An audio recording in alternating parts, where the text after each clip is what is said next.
retention, how to retain them. First of all, engage your talents. Engage with social work, engage with social projects, internal, external projects. As I said, we work with schools, universities, other companies, professional associations, and stuff, all that stuff. Second thing is a leader. You have to invest in your people managers. The main responsibilities, or my expectations towards people managers are that we ensure proper development and performance management. I mean, at least in the project management area, we can ensure 15 years career. So you can be safe, or you can have challenges for 15 years at least. I mean, and still, it's not just doing the same things. It's different scale of the projects, different regions, different clients, different responsibilities, etc. So people manager is the one who helps to retain our talents by challenging them, by setting challenging goals, by helping to plan career and putting a development plan together to achieve those goals. Assignment rotation. You don't need to leave CSC in order to choose an environment. One day you work in Denmark, another day you are in Sweden, and in 2 months you can move to France virtually. Because most of the work is done virtually. We're talking about virtual leadership, virtual project management, virtual challenges, virtual projects. And it doesn't mean that you have to stick to your office. You can move around. I mean, you can move around. One day you can spend, I don't know, you can spend in London, you can spend in Denmark or other countries you want, and you can do the same job.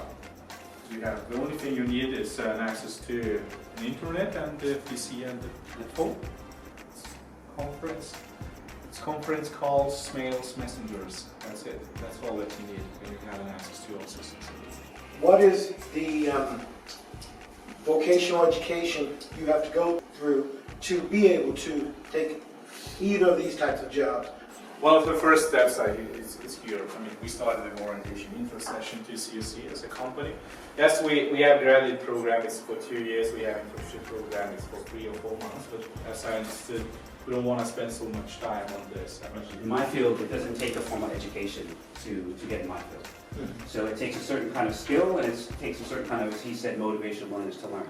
So if someone came to me and said, I have no education, but I want to get in cybersecurity, how do I get started? I would say, install Linux. No, seriously, that's what I tell myself. Install Linux and learn Linux, or install Windows and learn Windows. You can do that on your own. You don't need an education for that. You can read a book about Linux for dummies, right, and get started with that. Then you can go on to, oh, I need to learn about security for Linux, for instance, and get started with that. And then you can say to me, hey Jeff, I have a question about this or that. How do you guys deal with that in your job? And that's kind of a way for me to help somebody who's young and wants to get into the field, who maybe doesn't have a formal education or doesn't kind of know where to get started, to help them along the way. And so in some respects, or you can say, hey, look, you can go to a company like, you can say, hey, I have 5 young people who are interested in project management. They just want to tag along with somebody at your company.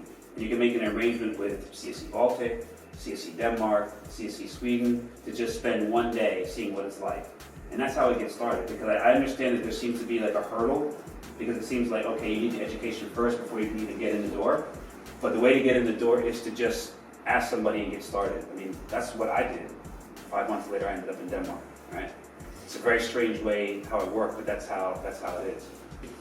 If you reach out, if community organizations reach out to corporations, because we're looking for younger people, and of course, it's from Denmark's or Sweden's or Lithuania's broader society, it's important for them to get young people involved and young people into the job market, right? Because most companies are looking for people and can't find them.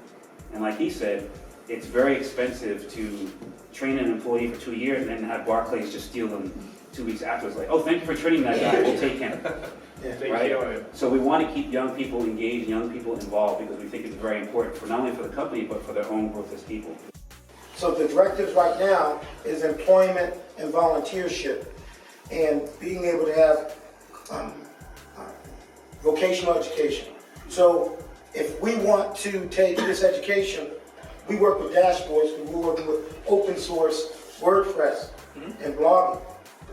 So we don't know if it's the same as the back office platform that you're working on. So how do we learn that this is the same comparable platform or how to take the education. I mean, I've heard of Linux, I've never used it, so I don't know what you said. Yeah. So user network. Are you using social networks, professional social networks?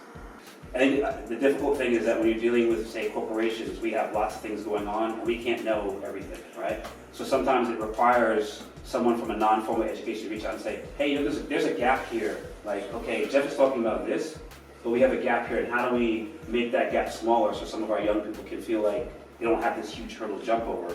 And usually we'll end up having someone from the corporation will say, oh, we hadn't thought about that because we hadn't addressed that as a gap. Thank you for pointing that out to us. And then you start from there. That's how I think it really works. So certain things are above my level in terms of making a job fair, for instance, CSC. But I can at least say, hey, you know, we have some youth organizations that are interested in doing this, and they see a hurdle here. How can we help them with that? And then someone at CSC can take that as a task and run with that. I mean, you guys, you're sitting here, you have your goals, your targets, you're looking for a professional career. Is it computer sciences or not? Are we limited only to computer sciences? So the ones who see themselves in the computer sciences, we should start targeting companies like CSC, corps or startups, and professional associations. I mean, we should start building a network. Which roles are you interested in? Is it project management, or is it cybersecurity, or it's a platform? If it's platform, okay. What area? Is it Windows, or it's Linux, or other platforms? I mean, start working on this. If you need someone who can help you with the career planning, some mentors, etc., use CSC, use myself, use Jeffrey, use others. I mean, use your network. I mean, before asking questions, first you should ask yourself what you have done to have your career, to get an opportunity. I mean, to get a chance to apply for any opportunities. What you have done. Certain things require you to have a formal education. We can't necessarily help you with that. That's something that the government has to take on. This is why you have free education in Europe, right? But getting from the non-formal education to the formal education, that's kind of, I think, what you're talking about, right? Yeah. And the only way I can see that really working, and this is just my own personal opinion, this is not a CSC thing, is you have to find a way to find someone who can help you along the way to navigate that path. Yeah. Because if you have a non-formal education and you see the formal education looks like it's way off in the distance, you feel like you can't get there, right? So you need to find somebody who's going to help you along the way to maybe say, hey, maybe you should try this, maybe you should try that.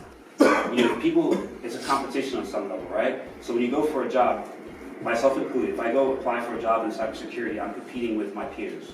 And then it becomes, how do I distinguish myself from them, right? So you need to have an extra skill or something like that. So when you're trying to get in the door, the most difficult thing is getting in the door. And so for some jobs, you'll need a formal education. If you don't have it, you're just done. But there are other jobs which don't necessarily require formal education, which could require experience. And then what you need is you need the same thing that I had when I started my career, which is you need someone to actually give you a chance to show what you can do. If you're someone who wants to be a lawyer one day, and you know a friend of a friend who is a lawyer, just ask them.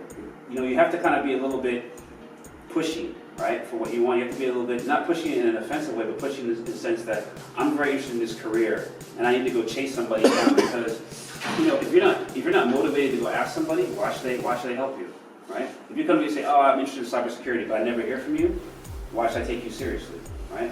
So people with non-formal education need to go and reach out to people and say, hey, I'm interested in this. Let me just come to your job for one day and see what you do. And if you show up, they're like, oh, who's that person? And then before you know it, you can develop a relationship with that company, and maybe it leads to something, even if it's just volunteering.